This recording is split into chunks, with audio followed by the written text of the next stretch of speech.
Hi everybody, welcome back. I know it's been quite a while since I've done any videos on the channel. Formerly Nerd Adventures, currently 24 frames, but I am back. I took a couple months of trying some different things, getting lost, getting into a deep depressive funk, and working my way back out of it. So now, hopefully, I'm going to be back and putting out more videos for you guys. I know I'm the king of channel updates and then not following through on them, so I don't even really want to talk about the things I have planned. I just have some ideas. But I'm going to start by doing a bit of a collection tour for some of my Blu-rays and DVDs that I collect. Simply because, honestly, at this point, it's easier for me to get back into the swing of things by doing a bit of a collection tour, and I think it would be fun to just talk about some of the things. And instead of doing what I've done previously, which is make like an hour-long collection tour of everything, I'm basically going to do like 10 to 15 minute chunks, just talk about a set number of movies, get through as many as I can in 10 to 15 minutes, upload that, and then it'll be like, I don't know, 15-part collection tour, but I think that'll be a little bit more fun to watch and easier to comment on and easier to digest than a full big ginormic tour. So without further ado, we're going to start today by looking at the Criterion Collection, a boutique label, I guess perhaps the premier boutique label of DVDs and Blu-rays that are releasing today. I mean, there's a number of other ones like Eros comes to mind, Eureka, BFI, Shout Factory. I mean, there's a bunch of different labels that do kind of niche-specific things, but Criterion kind of covers a broad range of just things that they deem to be culturally important, significant, and interesting films. A lot of older films, a lot of newer films. If you're a Blu-ray or DVD collector or really a movie fan at all, you've probably come across the Criterion Collection. Now, they're numbered by spine numbers. I think they're up to like 880, or maybe they might even be at 900 right now. I don't know. So I'm going to start with the lower spine numbers and just go through as much as I can.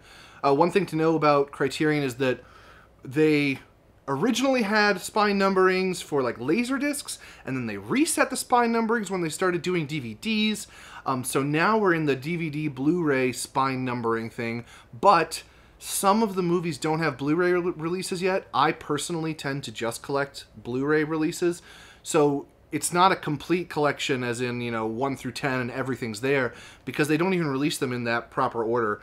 Sometimes things that get Blu-ray releases now are things that were released on DVD years ago and are just now getting Blu-rays.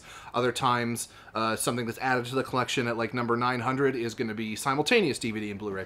So anyway, this is my Criterion Collection Part 1. I'm going to go through some of the movies that I have, why I picked them up, why they're interesting to me, and hopefully it'll give you an idea of some of the things you can check out from them. And then, like I said, I'll keep doing a number of parts until we get through Criterion, and then we'll get through all the other Blu-ray stuff. So why don't we dig in?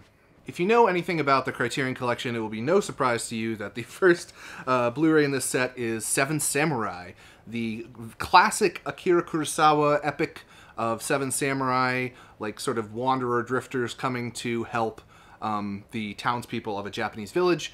This is spine number 2. I believe spine number 1 is the Grand Illusion, but that actually doesn't have a Blu-ray release. So this is the lowest spine number Blu-ray that you can get. It's a classic. I think I've only seen this movie once, maybe like 1.5 times, because I used to watch it on like IFC. It used to be on IFC all the time. But yeah, this is the a really nice package, a digipack, slipcase. Seven Samurai, it's frequently voted as the best film of world cinema, or one of the best, so, I mean, you can't go wrong with it. It makes sense that it's one of the priorities for them to release on DVD and Blu-ray. A lot of people would say your collection isn't complete without it. I tend to like some of Kurosawa's non-samurai movies a little bit more, but it's awesome. You should definitely check it out if you haven't. It's long as hell. It's black and white. It's from, what, 1954? And, yeah, a really classic world cinema thing. Definitely something you should watch at least once in your lifetime. Might be a little long for you, but you gotta check it out at least once.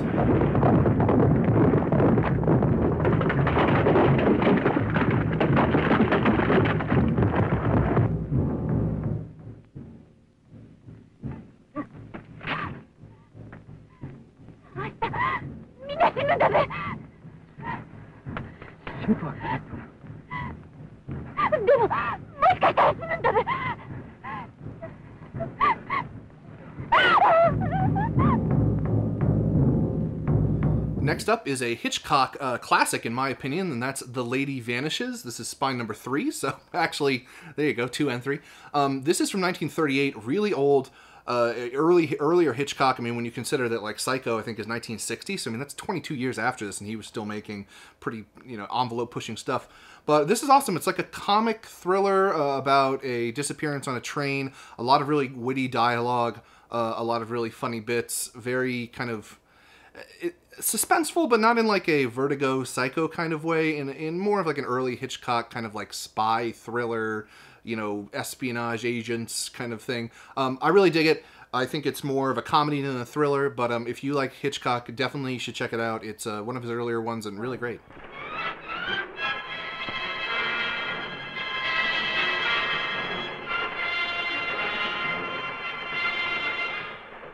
I know there's a Miss Roy. She's as real as you are. That's what you say, and you believe it, but there doesn't appear to be anybody else who's seen her. I saw her, I think. That isn't Miss Roy. Now, fair warning, some of these I just haven't seen. I collect a lot of stuff without having watched it, so I'll tell you why I bought it, but I haven't seen all of them, including this one, which is Jean Cocteau's, I hope that's how you say it, Beauty and the Beast, from 1946. Another black and white, older film. This one's Spine number 6. A lot of people really like this because it kind of has like fantastic realist elements. It is the story of Beauty and the Beast, as you may know from the Disney movies and such. But it uses a lot of like interesting makeup and kind of camera stuff to give it like this ethereal, otherworldly kind of feel. Like I said, I haven't seen it, but it's been talked about quite a bit, and it was just one that I wanted to add to the collection. So, Beauty and the Beast. Mais tu sais ce que c'est qu'une puissance magique?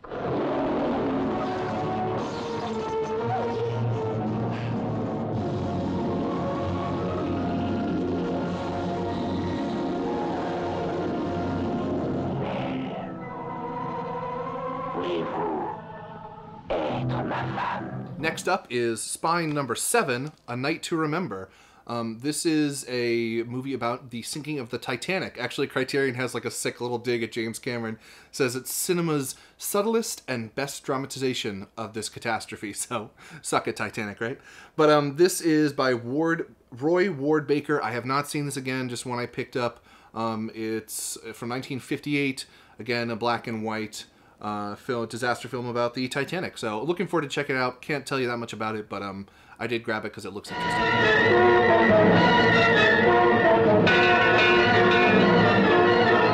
What did you see? Iceberg, get ahead, sir!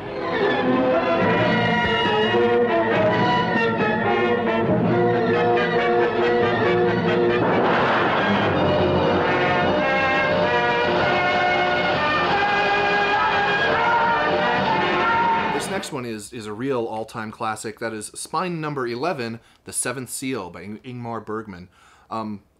Again, along with Seven Samurai, something with the sevens, this is one of the kind of classics of world cinema, Bergman being a Swedish director, I believe. From 1957, just a couple years after Seven Samurai. I guess the 50s were a pretty monumental time for a lot of film, 50s and 60s.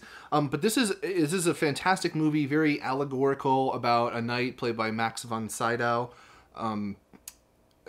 wandering through these crazy different scenarios and coming like in touch with all these different aspects of humanity and meeting death, and kind of the dialogue is fantastic. It kind of reminds me a little bit of the Andrei Tarkovsky movie Stalker, in that it's exploring like a lot of different sides of humanity, and then over that exploration there's a ton of really deep and interesting philosophical dialogue that's kind of breaking down what's going on. It's extremely smart. It's again super classic world cinema. The Seventh Seal, you can't go wrong with it. I would highly recommend it. I'm not that familiar with Bergman, honestly. There's quite a few things that I have not seen from him, but Seventh Seal is one that I have, and I just remember the first time I finished watching it thinking that's one of the best written movies I've ever seen, even if it is subtitled, translated from Swedish. A true classic, and yeah, it should definitely be brought into your collection if you haven't already. En gång drog han ut till det heliga landet som en trosviss ung krigare. Nu återvänder han, plågad av tvivel och ovisshet. Skulle det inte finnas någon Gud?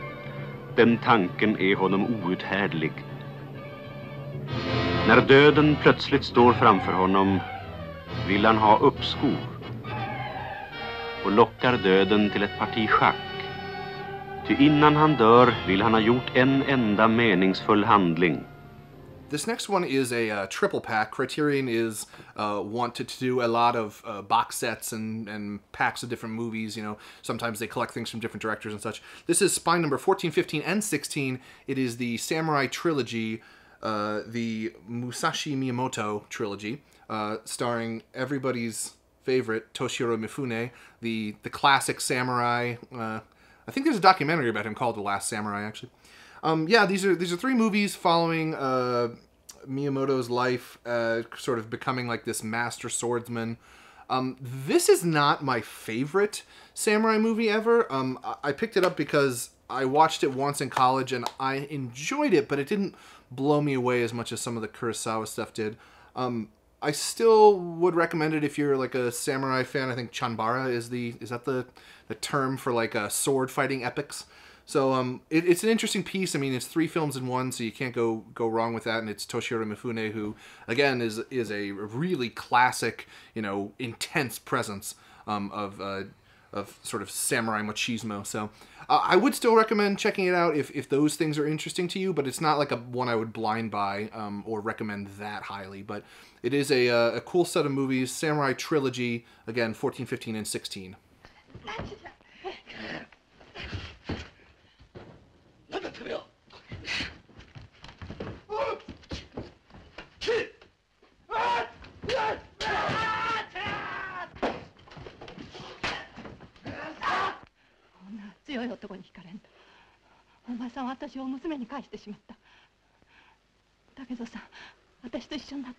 Now this is my shit. This is High and Low by Kurosawa. I believe the original Japanese title was actually Heaven and Hell. Tengoku to Jigoku. Yeah, I think that's Heaven and Hell. It is fantastic. This is one of my favorite movies. Again, starring Toshiro Mifune. A little bit later, this is 1963. It's so good. About a businessman who is...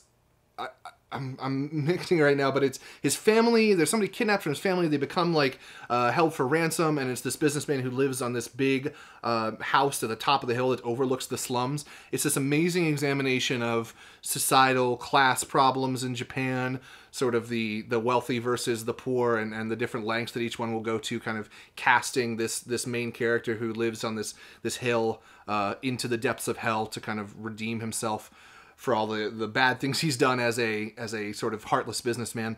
It's so good. Highly recommended. Definitely check it out. This is spine number 24.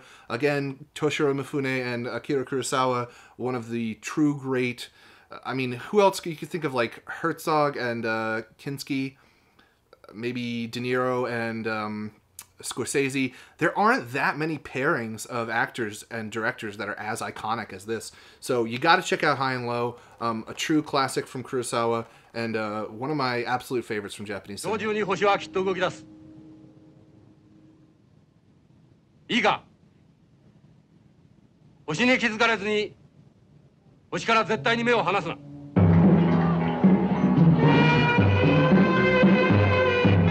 こはありとあらゆる国籍の男女が入り乱れてひしめいている飲食店。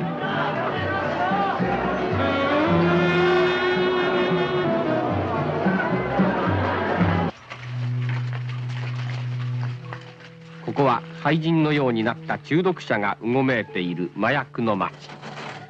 Here's an older one. This is spine number 30. It's M by Fritz Lang. I have not seen this. I know it's pretty iconic for kind of preceding like Psycho and Peeping Tom and all those kind of like stalker-esque kind of serial killer thrillers. It's from 1931. Again, not one I'm that familiar with, but has been recommended very highly on various sources, and is meant to be a real classic of the thriller genre, kind of setting the foundation for a lot of the language that thriller and sort of psycho cinema would use. So yeah, check it out if that sounds interesting to you, but I haven't watched it yet, so I can't give a full recommendation, but that is Fritz Lang's M. Ach, Mutti, ich bin dir entgegengelaufen. Aber Kind, das sollst du doch nicht. Du weißt doch warum.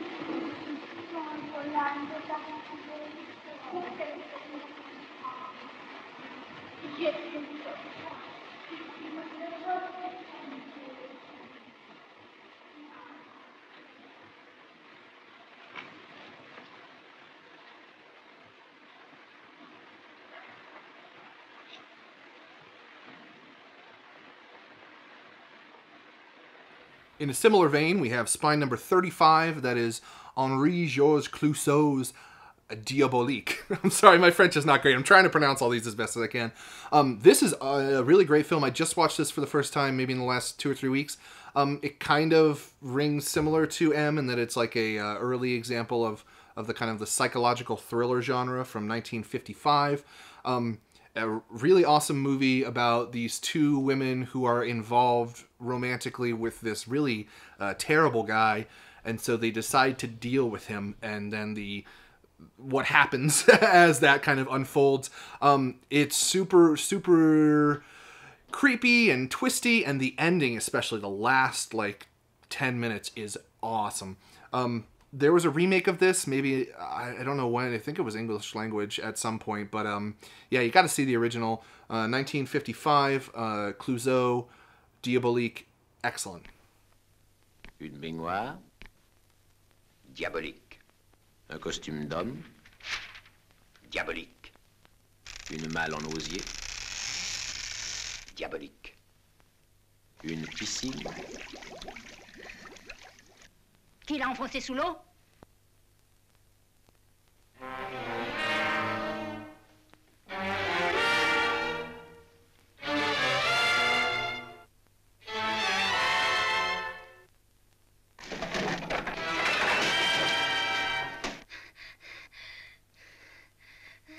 Here's another one from Clouzot, spine 36, the very next one. This is The Wages of Fear. Again, an awesome thriller from 1953, so just slightly before Diabolique. This one's a pretty long black and white movie about a number of men who are kind of down on their luck, contracted to move nitroglycerin from one part of South America to another part of South America. It's not a very pleasant film. It's quite tense. I have seen this once when I was in college. I honestly don't remember it that much, but I have seen more recently William Friedkin's remake, Sorcerer. He doesn't call it a remake, but it has a lot of very similar elements. It's an adaptation of the same story, kind of men moving nitroglycerin and the way that their paths have crossed and brought them to this terrible town in South America. You should check both of them out. I mean, that would be an amazing film night, is The Wages of Fear and Sorcerer back to back. Super tense, really dives into the sort of the meaninglessness and the darkness of human condition, and just the terrible squalid situations that we can find ourselves in through a variety of choices. So yeah, Clouzot is somebody that I'm getting more into. I've imported a couple of Region B things from him recently that I want to check out. So I will probably do a retrospective on Clouzot at some point in the future on the channel, but for now, these two, Diabolique and Wages of Fear, pretty easily available on Criterion, and definitely recommended if you're into that kind of 50s, like, proto-thriller stuff to what it would be eventually, like, in more quote-unquote modern cinema.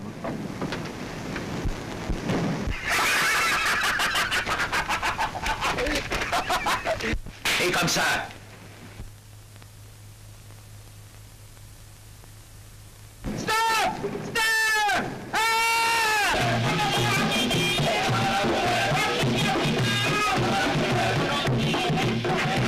This next one is one that I desperately wanted to like, but I haven't been able to kind of like really jive with it. I've seen it a couple times.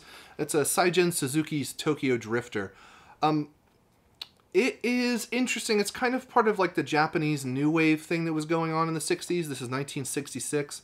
And it's part of the studio system that Japan was doing at that point in time, where they would have sort of set actors and set directors, and they would just like flip out a ton of damn movies in a year. I mean, just like you would do a movie a month and then move on to the next project and knock out the next thing. This one I wanted to like a lot. It's about this kind of this gangster on the run and then it's kind of like this jazz stuff. There's like some songs in the middle of it. There's like bar fights and it feels like it's something I should really dig, but something about it just doesn't come together for me. I mean, you know, you should definitely check it out for yourself and figure out if it's right for you. But yeah, it's not that long, you know, it's just 82 minutes, so not much of an investment. But Tokyo Drifter, Seijin Suzuki, if you're into some of the more radical or out there kind of like Japanese new wave stuff from the 60s, you know, not like the traditional samurai and you know, saving face and stuff, definitely not that. Give this one a watch. It might pique your interest more than it has mine.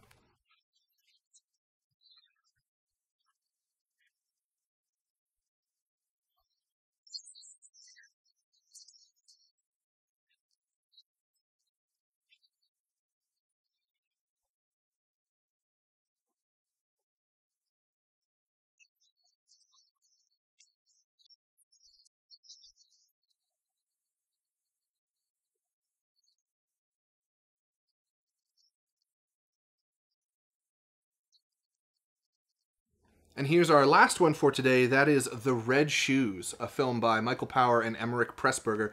I just picked this up recently because I just watched The Life and Death of Colonel Blimp, also by these two gentlemen, and it was fucking fantastic. These two guys, Powell and Pressburger, went by The Archers, I think was their like production. They produced, directed, and wrote a number of movies together, including this, Black Narcissus, Life and Death of Colonel Blimp, and I think a couple others. They're really well known for their like stunning Technicolor photography. I mean, the Life and Death of Colonel Blimp looks amazing. If this looks anything like that, I'm very excited. I believe it's kind of about like a ballerina who kind of goes a little bit nutty, as I understand it. I think Black Swan kind of like cribbed a lot of the ideas from this, kind of like the pressure of perfection of performance and of living up to your kind of artistic ideals. Again, I don't know that much about it. This one's from 1948, and I think Colonel Blimp was even earlier than that, like 43 or something. But yeah, the Archers, Powell and Pressburger, definitely somebody you should read up and kind of know about. And The Red Shoes, definitely one I'm going to check out soon, but I have not seen yet. Just added it to the collection after kind of getting into them a little bit. I definitely would love to do a video on them in the future, but haven't seen enough yet to be able to fully cover it. The Red Shoes. Daring the original musical that captures all the glamour of the south of France in exquisite Technicolor. Blending compelling beauty and high drama with a love story of sheer enchantment. And that's all for today, ladies and gentlemen. That's the first installment of my Criterion Collection run-through. In part 2, we're going to pick up right where we left and just keep on trucking. So I hope you guys are excited for some more stuff coming into the channel. A couple different ways I want to talk about movies and collecting and cinema and some of the things I'm interested in and hopefully you're interested in. So please stay tuned, that is, to 24 frames, and we are going to be talking about a bunch more classic movies, hidden gems, box office bombs, a lot of different stuff that maybe you won't get in every sort of mainstream movie channel. So I hope you guys are going to stick around and follow me on this journey, and I really appreciate everybody that has still watched and continues to comment on stuff even when I haven't been posting recently. So thank you very much. I'll see you guys in the next video. Thank you.